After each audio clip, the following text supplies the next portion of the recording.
these are canaries in the mine saying there's some pain down here, and they should be responded to, not reacted to it. I cannot help but connect it with Dr. King leading a march, a Poor People's Campaign in 1968 to occupy the mall.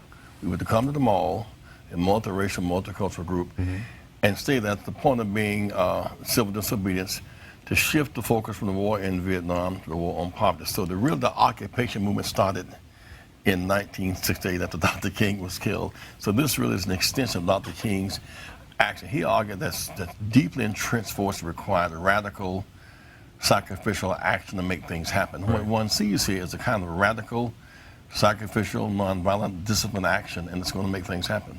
What happened last night at Zuccotti Park? How did you come to be there, and what occurred relative to the medical tent? I think it's a story, sort of microcosm of the whole thing, isn't it? You know, it's been a big weekend, the King delegation. Yeah. And I went to the Freedom Plaza yesterday and to the McPherson Park, so I came into New York to meet the leadership to get a sense of where things were.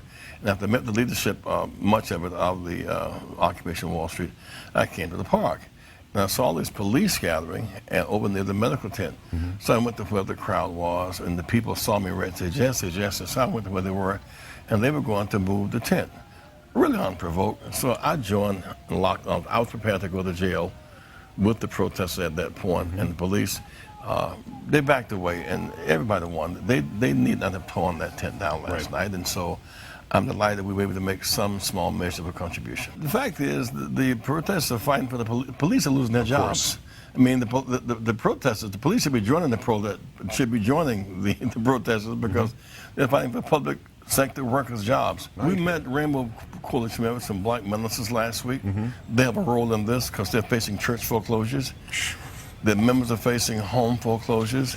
They've had the biggest losses in the in the job recession. So they have a role to play. Latinos are facing historic levels of deportation. They have a role in this, and so I think that there are layers yet to come forward.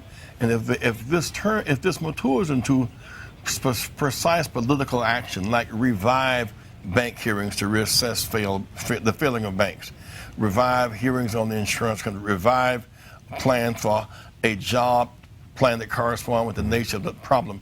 I think if it matures to political action, it will have big meaning. There are some who want to stay away from politics. Well, that kind of cynicism does not transfer into power. Those who don't want you to have political power hope you don't vote. This kind of action must mature into political power.